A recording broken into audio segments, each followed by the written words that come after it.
जय हिंद दोस्तों, मैं हूं एसपी अभिलाष और आप देख रहे हैं द जियो पॉलिटिकल डेस्क। यहाँ पे भारत के डिफेंस मिनिस्टर एक स्टेटमेंट देते हैं, दूसरी तरफ से स्टेटमेंट आती है पाकिस्तान के अंदर से और आसिम मुनीर की पैंट गीली हो जाती है। गीली ये एग्जैक्टली हो क्यों रहा है? किस तरीके से पाकिस्तान के अंदर एक ऐसा माहौल फैल गया है कि पाकिस्तान में एक तरफ बलूचिस्तान के लोग और एक तरफ इमरान खान की पार्टी के लोग, और वहीं पे तीसरी तरफ पाकिस्तान के अंदर से कराची के अंदर एक ऐसी आवाज निकल के आई है जो पिछले 50 साल में कभी निकल के नहीं आई थी, और उसमें पाकिस्तानी आर्मी इतनी डर चुकी है कि शूट इट साइड का डायरेक्ट ऑर्डर इशू कर दिया गया है। लेकिन ये ऑर्डर आने के बावजूद भी वहां पे लोग रुक नहीं रहे। आखिर ऐसा हुआ क्या है और किस तरीके से एक पूरा गुब्बार इस तरीके से फट रहा है जो पाकिस्तान को लगता है कि इस बार तोड़ के ही दम लेगा। और जो हमने सोचा था कि सिंधु देश पाकिस्तान से बहुत जल्दी अलग हो जाएगा, अब हमें लग रहा है कि वो कुछ ज्यादा ही जल्दी अलग हो जाएगा। लेकिन इसमें छुपी हुई एक ऐसी बात है जो आपको आज मैं इस वीडियो में बताने वाला हूँ, जो आपके लिए जानना बहुत ज्यादा जरूरी है। तो दोस्तों, वीडियो को शुरू करने से पहले वीडियो को लाइक कर दीजिए, चैनल को सब्सक्राइब कर लीजिए और बेल आइकन दबाना बिल्कुल मत भूलिएगा। दोस्तों, आपको याद होगा कुछ समय पहले भारत के डिफेंस मिनिस्टर राजनाथ सिंह ने एक स्टेटमेंट दी थी और उसमें उन्होंने बोला था कि सिंधु देश की जो रूट है वो भारत के कल्चर से बिल्कुल जुड़ी हुई है और जो बॉर्डर है वो कभी भी बदले जा सकते हैं और कराची का रास्ता केवल सर क्रीक से होके जाता है। ये स्टेटमेंट अपने आप में एक बहुत ज्यादा हिस्टोरिकल मार्क रखती है, क्योंकि इस स्टेटमेंट के आने के तुरंत बाद हमारे आर्मी चीफ की तरफ से एक बयान आया था और उसके बाद एक ऐसा बड़ा पटाखा फटा था पूरे विश्व के अंदर जिसे कहा जाता है धुरंधर। धुरंधर मूवी के अंदर लियारी टाउन के अंदर होने वाली जो गैंग वॉर्स थी उनको बहुत अच्छे से एक्सप्लेन करके दिखाया गया था। पाकिस्तान के चेहरे को एक्सपोज किया गया था जिसे पाकिस्तान हर जगह छुपाता आया है। पाकिस्तान किस हद तक गंद में गिर चुका है, पाकिस्तान किस हद तक बुरा बन सकता है और पाकिस्तान किस हद तक वो सारी की सारी जलील हरकतें इंसानियत के ऊपर कर सकता है जो किसी भी इंसान को शर्मसार कर देंगी। लेकिन पाकिस्तान की आर्मी के अंदर जितने भी जनरल हैं, लगता है उन सब ने पीएचडी कर रखी है केवल और केवल अपने लोगों के ऊपर ही जुल्म करने के लिए। इस मूवी के अंदर केवल लियारी टाउन को नहीं, पाकिस्तान के अंदर कराची में स्पेसिफिकली एक पूरी सिचुएशन को डिस्क्राइब किया था कि किस तरीके से वहां पे लॉ एंड ऑर्डर की कोई वैल्यू नहीं है और किस तरीके से वहां पे स्टेट और लॉ एंड ऑर्डर को मेंटेन करने के लिए आर्मी तक भी विफल रही है। दोस्तों, एग्जैक्टली हो क्या रहा है? तो मैं आपको बता दूं, हो एग्जैक्टली ये रहा है कि सिंध के अंदर सिचुएशन बहुत ज्यादा खराब हो गई है। आसिम मुनीर की पैंट गीली हो गई है। गीली क्योंकि आसिम मुनीर ने डर के मारे डायरेक्टली शूट एट साइड के ऑर्डर दे दिए हैं। धारा 144 इंपोज कर दी गई है। जो प्रोटेस्ट बहुत ज्यादा इंटेंसिफाई हो रही थी उनको ब्रेक डाउन करने की कोशिश की जा रही है। पूरी की पूरी जो प्रोटेस्ट इरप्ट हुई है ये केवल कराची या फिर लियारी के अंदर नहीं, ये पूरे सिंध प्रोविंस के अंदर इरप्ट हो गई है। और ये केवल एक रीजन से नहीं हो रही। यहाँ पे ये इरप्ट होने का मेन रीजन आप बोल सकते हैं कि आसिम मुनीर का एक डिसीजन है कि वो पूरे सिंध को मल्टीपल पार्ट्स में तोड़ना चाहता है और वो ब्रेक करना चाहता है ये जो यूनिटी बनी हुई है सिंध की। लेकिन इसके पीछे एक बहुत बड़ी कहानी है, इसके पीछे बहुत बड़ी हिस्ट्री है। और दोस्तों, यहाँ पे जो पाकिस्तानी आर्मी का शूट एट साइड का ऑर्डर आया है ना, ये दिखाता है कि इस टाइम पे पाकिस्तान आर्मी और पाकिस्तान की जो स्टेट है, पाकिस्तान की जो गवर्नमेंट है, वो किस तरीके से पैनिक मोड में चली गई है। वहां पे लॉ एंड ऑर्डर तो कभी था ही नहीं, लेकिन अब सिचुएशन ये हो गई है कि वहां के जो नेटिव लोग हैं उन सबको बिल्कुल यकीन नहीं रहा है वहां की गवर्नमेंट के ऊपर और आर्मी के ऊपर। दोस्तों, बहुत बड़े लेवल पे मोबिलाइजेशन हो रहा है, मॉब्स निकल के आ रही है, हर जगह से प्रोटेस्ट इरप्ट हो रही है, चाहे वो मलीर हो, लियारी हो, कोरांगी हो, गुलशन हो, या फिर आप बहुत सारे ऐसे इलाके जिनका आपने नाम भी नहीं सुना होगा। मल्टीपल जगहों पे लोग ग्राफिटी बना रहे हैं, स्लोगन लिखे जा रहे हैं, सिंधु देश के फ्लैग खुले में लहरा रहे हैं। मतलब एक लिटरली एक पाकिस्तानी आर्मी का डर होता है जहन के अंदर कि Pakistani army shoot at side कर देती थी, मतलब उठा के ले जाती थी, किडनैपिंग कर लेती थी, गायब कर देती थी प्रोटेस्टर्स के जान पहचान वालों को। ये सारा डर होने के बावजूद भी सोचिए किस तरीके के तनाव में होंगे, किस तरीके के मेंटल प्रेशर में होंगे वहां के बेसिक नेटिव लोग जो अपनी आर्मी के खिलाफ जाकर के इतनी बड़ी प्रोटेस्ट वहां पे ऑर्गेनाइज कर रहे हैं। और ऐसा नहीं है कि आईएसआई और रेंजर्स ने इनको रोकने की कोशिश नहीं करी, इनको खूब रोकने की कोशिश की गई है, प्रीएम्प्टिव अरेस्ट्स भी किए गए थे, लेकिन वो सब की सब विफल हो गई है। मतलब पूरा का पूरा लॉ एंड ऑर्डर का सिस्टम धरा का धरा रह गया, इतना गुस्सा भर गया है लोगों के अंदर। लेकिन इसके पीछे ना एक बहुत बड़ी हिस्ट्री है। यहाँ पे बहुत बड़े लेवल पे इन लोगों ने डेलिबरेटली डेमोग्राफिक चेंज किया है। ये पूरा एरिया जो था पोस्ट 1947 मेजरली यहाँ पे हिंदू रहा करते थे, लेकिन वहां पे इन्होंने फिर अपना मुजाहिरों का इन्फ्लक्स करना शुरू किया। हैदराबाद और कराची के एरिया के अंदर का पूरा डेमोग्राफिक्स को चेंज कर दिया गया। 1971 के अंदर तो बांग्लादेश से बिहारी लोगों तक को ला करके यहाँ पे बसाया गया था। और इन सब चीजों के चलते ही वहां पे जो लोकल सिंधी हुआ करता था यार, वो वहां पे बिल्कुल माइनॉरिटी में चला गया। अब मतलब एक एरिया है, अब मतलब आप ना यहाँ पे एक बात समझो, एक जगह है, वहां पे आपके लोकल पॉपुलेशन रहती है, वहां पे आप बाहर से ला करके रेफ्यूजीज भर दोगे, और वो इतने ज्यादा भर दिए कि आपने लोकल पॉपुलेशन को आउट नंबर कर दिया, तो ऑब्वियसली जो लोकल पॉपुलेशन है भाई उसके अंदर एक गुस्सा पनपेगा, वो थोड़ा अनस्टेबल फील करेगी, अनरिलैक्स्ड फील करेगी। तो एग्जैक्टली तो ये जो अभी आप प्रोटेस्ट देख रहे हो ना, ये पूरा 50 साल का एक अमालगमेशन बना है पूरा का, और जो पूरा गुस्सा इकट्ठा हुआ था ना 50 साल का, वो अब फूट रहा है, और ये इनसे रुकने वाला नहीं है। और दोस्तों ये जिस तरीके का एजिटेशन जिस लेवल पे हो गया है, ये दिखाता है कि किस तरीके से मतलब सिंधु के जो नेटिव लोग हैं उनके अंदर एक गुस्सा पनप रहा था पिछले 50 साल से, और वो गुस्सा ना अब इतना ज्यादा हो गया है कि अब वो उनसे बर्दाश्त नहीं होने वाला, इसलिए इन लोगों को मजबूरन बाहर आना पड़ गया। मैं इन लोगों को मिलिटेंट्स भी नहीं बोलूंगा, मैं इन लोगों को केवल इस तरीके से देख रहा हूं कि हमारे देश के अंदर अगर बाहर से बांग्लादेशी आकर के बस जाते हैं जो हमको आउट नंबर कर देंगे कल को, तो भाई हम लोगों के ऊपर भी एग्जैक्टली सेम चीज बीतेगी जो आज इनके ऊपर बीत रही है। आप खुद सोचो, आपके घर के अंदर अगर कोई 100-200 लोग ला करके बसा दे और आप घर में केवल 10 लोग रहते हो, तो यार आप तो माइनॉरिटी में आ गए, और आपके घर के अंदर से आपका ही होल्ड खत्म हो जाएगा, और आपने जबरदस्ती घुसाया गया उन लोगों को आपके घर के अंदर। आप क्या करोगे उस सिचुएशन में? एग्जैक्टली सिंधु के साथ वही हो रहा है। और केवल मतलब बसाना नहीं है, कराची पूरे पाकिस्तान का इकोनॉमिकल हब है, कराची से सबसे ज्यादा टैक्स कलेक्ट किया जाता है, पूरा 70% ऑफ पाकिस्तानी टैक्स कराची से आता है। यहाँ से इनके जितने भी मतलब बड़े मिनरल्स हैं बलूचिस्तान के बाद वो यहाँ से आते हैं, वाटर्स जो इनकी मेन नदियां बहती हैं, जो मेन कैनाल्स हैं, वो सब यहाँ पे हैं। ये सारी की सारी चीजें सिंध में होने के बावजूद यहाँ पे कुछ नहीं लगाया जाता, और ये सारा का सारा भेज दिया जाता है पाकिस्तानी पंजाब के अंदर। इनकी आर्मी अपना DHA चलाती है, डिफेंसिव हाउसिंग सोसाइटी, उसको इतना ज्यादा एक्सप्लॉइट करते हैं कि फार्मर्स की जमीन लेकर के वहां पे आर्मी का कॉम्प्लेक्स बना देते हैं, और उन लोगों को कुछ नहीं देते। अब यार एक चीज बताओ, आप इतना ज्यादा अन्याय करोगे किसी के साथ, तो एक टाइम तो आएगा कि मतलब वो रिटेलिएट करेगा।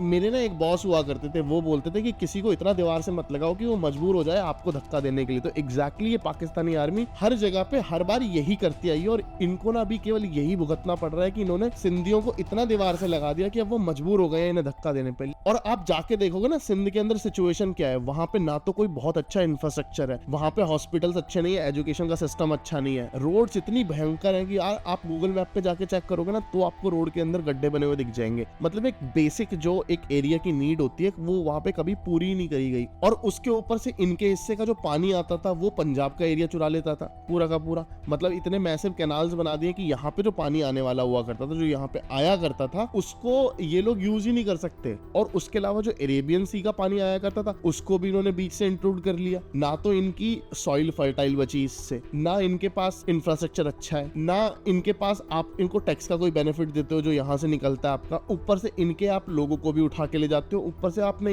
यहाँ पे रिफ्यूजीज और भर दिए। अब यार इतना बड़े लेवल पे आप किसी के साथ तशद्दुद करोगे तो भाई उसके रिटेलिएशन होने वाला। तो एग्जैक्टली वही देखने को मिल रहा है, और आने वाले टाइम में कोई बहुत बड़ी बात नहीं, अगर यही सिचुएशन रही तो पाकिस्तानी आर्मी को कुत्ते की तरह भगा भगा करके पीटेंगे सिंधु देश के लोग। और पाकिस्तानी एस्टैब्लिशमेंट और पाकिस्तानी गवर्नमेंट की इन हरकतों के चलते ही यहाँ पे लोग मजबूर हो गए हैं कि जिन्होंने अपने छोटे स्टूडेंट और मोबिलाइजेशन विंग बना लिए हैं, जैसे JSQM, STPP और मल्टीपल यूथ फ्रंट्स बना लिए गए हैं। और इनकी केवल एक ही डिमांड है, मतलब जो बहुत बेसिक डिमांड ये कर रहे हैं, इनको अपने लैंग्वेज राइट्स चाहिए, लैंड राइट्स चाहिए, और जो पंजाब का डोमिनेंस है वो खत्म हो। एक तो दोस्तों यार पंजाब के अंदर पता नहीं क्या है, मुझे नहीं पता ये पाकिस्तानी पंजाब किस मिट्टी के बने हैं यहाँ के लोग, और ये मतलब क्या खाते हैं, खाना तो ये नहीं खाते, मुझे लगता है कुछ और ही खा रहे हैं ये लोग, क्योंकि इनसे पूरा पाकिस्तान परेशान है। क्योंकि पंजाब केवल इकलौता ऐसा प्रोविंस है जिसने पूरे पाकिस्तान की नाक में दम कर रखा है। इन्होंने बलूचिस्तान की नाक में दम कर रखा है, इन्होंने पाक ऑक्यूपाइड कश्मीर की नाक में दम कर रखा है, इन्होंने KPK की नाक में दम कर रखा, इन्होंने कराची की नाक में दम कर रखा, और मैं सरक्रीक की बात करूं पूरा सिंधु देश अगर मिला लूं, इन्होंने भाई इनको भी नहीं छोड़ा। और क्वेटा वाले इनसे अलग परेशान है। मतलब यार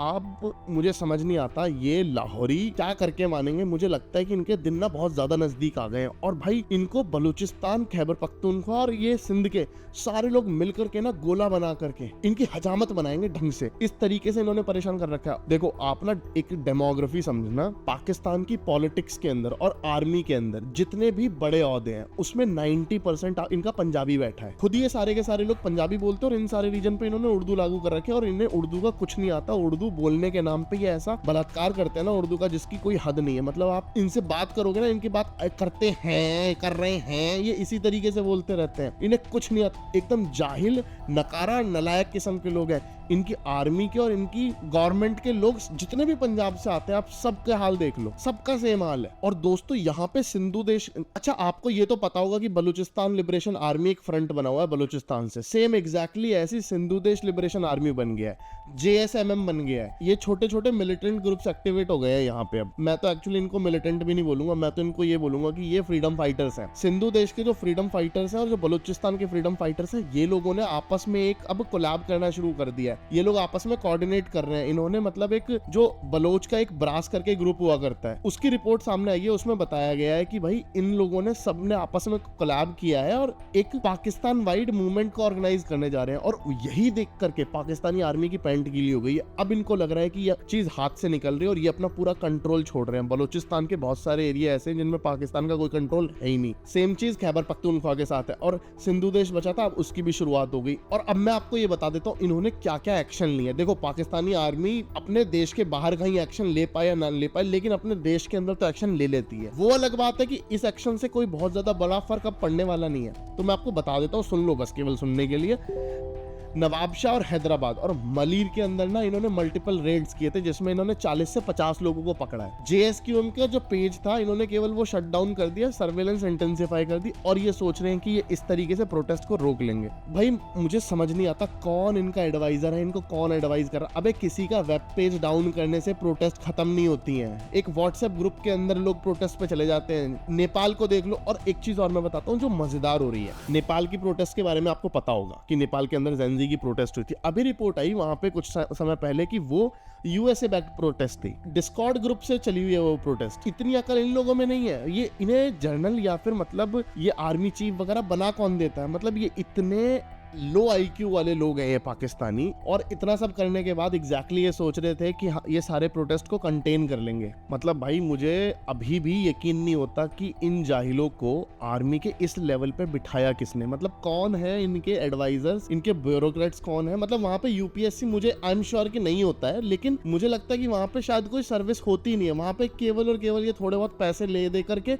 भर्ती कर लेते हैं किसी को भी। और दोस्तों इसका रिजल्ट क्या होना था? एग्जैक्टली प्रोटेस्ट और ज्यादा बढ़ गए और इस लेवल पे बढ़ गए कि अब इनके कंट्रोल से बाहर हो गए। इन्होंने इसलिए ही शूट एट साइट का ऑर्डर निकाला है। अब यहाँ पे दोस्तों आप एक बात समझो, ये जितनी भी प्रोटेस्ट हो रही है ये हो क्यों रही है? पाकिस्तान के जितने भी खित्ते हैं, पाकिस्तान के अंदर जितनी भी स्टेट्स हैं, सारी की सारी स्टेट्स के अंदर इस तरीके की सिचुएशन बनी हुई है क्योंकि आर्मी चीफ ने अपने आप को CDF बना लिया है। वहां पे एक बहुत बड़ा पॉलिटिकल वैक्यूम बन गया है। इमरान खान जो इकलौता ऐसा लीडर था जिसको वहां की आवाम पसंद करती थी, जिसको वहां के लोग पसंद करते थे, उसको इन्होंने जेल के अंदर मार दिया है या फिर इस हालत में कर दिया है कि वो मर ही चुका है, ये समझ लो। मतलब वो बाहर नहीं आएगा। उसका पॉलिटिकल असैसिनेशन इन लोगों ने पहले कर दिया था, फिजिकल शायद ही अब कुछ टाइम में कर देंगे और मुझे जहां तक लगता है शायद कर दिया होगा। और दूसरी तरफ बलूचिस्तान में इन्होंने दोबारा से अमेरिका से पैसे लेकर के वहां पे अटैक करना शुरू कर दिया है अपने ही लोगों के ऊपर। ये जो F-16 की मदद के पैसे आए हैं ना, ये इसलिए आए हैं ताकि ये बलूचिस्तान के अंदर जितने भी फ्रीडम फाइटर्स हैं उनके ऊपर अटैक कर सके अपने एयरक्राफ्ट से, क्योंकि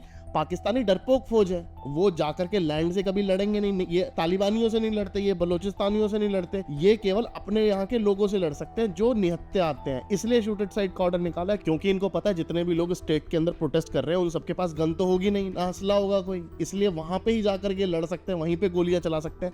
चला के दिखाएं तालिबान के ऊपर, चला के दिखाएं गोलियां बलूचिस्तान के ऊपर, TTP के ऊपर गोलियां चला के दिखाएं। आसिम मुनीर को दौड़ा दौड़ा करके, नंगा करके, पूरी गलियों में घुमा घुमा करके, कुत्ता बना करके मारेंगे। आसिम मुनीर को नंगा करके बीच चौराहे में खड़ा करके हीरा मंडी के अंदर नाच नचवा देंगे ये सारे के सारे संगठन। और इसलिए Asim Munir under the table रह करके, अंडर द कर्टन रह करके सारे के सारे ऑर्डर देता रहता है। अब देखो ये पब्लिक अपीयरेंस ज्यादा करता ही नहीं है। एक अपीयरेंस इक्का दुक्का कभी कर देगा, वो भी तब करेगा जब केवल एड मिली होगी बाहर से, उसके बाद करेगा, जैसे पहले करी थी और उसके बाद अब करिए। और ये एक चीज ना भूले, केवल यही सारी चीजें नहीं, इसके बाद ना पाकिस्तान के अंदर जो पॉलिटिकल पावर शिफ्ट होगा सिंध के अंदर, वो एक बहुत ज्यादा बड़ी लाइन ड्रॉ करेगा। यहां से आपको देखने को मिल सकता है क्योंकि अभी जो सिंध का एरिया है वो आता था जरदारी का। जरदारी की बर्थ प्लेस है ये पूरी जगह जो है। कराची जो है जरदारी का बर्थ प्लेस है, वहां पे उसकी क्रेडिबिलिटी खत्म हो रही है। MQM जो अल्ताफ की पार्टी हुआ करती थी, उसकी पार्टी की रिलेवेंस वहां पे खत्म हो गई है। वहां पे बहुत बड़ी रिक्वायरमेंट है इस टाइम पे कि एक न्यू आइडेंटिटी इमर्ज हो, और यही बहुत बड़ा रीजन है कि वहां पे इस तरीके का अनरेस्ट देखने को मिल रहा है। और उसके अलावा हमारे राजनाथ सिंह जी हैं, वो कम थोड़ा ही है, उन्होंने भी कभी कभी ऐसी स्टेटमेंट्स दे दी हैं जिसपे और ज्यादा पतंगे लगे हैं लोगों को। लेकिन यहाँ पे इंडिया की तरफ से क्लियर इंडिकेशन है कि पाकिस्तान के इंटरनल मैटर्स को भी हम इस तरीके से अवॉइड नहीं करने वाले। जीरो टॉलरेंस इरा हमारा आ चुका है, और हमने डायरेक्ट इंडिकेशन दे दिया जिस तरीके से पाकिस्तान हमारे इंटरनल मैटर्स में पहले इंटरफियर किया करता था, अब हम इनको इनकी भाषा में ही जवाब देंगे। और हम केवल इंटरफियर ही नहीं करेंगे, हम इनके देश को जब तक तोड़ नहीं देते तब तक हम दम नहीं लेंगे। दोस्तों, यहाँ पे मैं आप लोगों से पूछना चाहता हूँ, आप पाकिस्तान के कितने पार्ट होते हुए देखना चाहते हैं? 1, 2 या 3? कमेंट्स में अपने जवाब देना बिल्कुल ना भूलें। जय हिंद, वंदे मातरम, भारत माता की जय।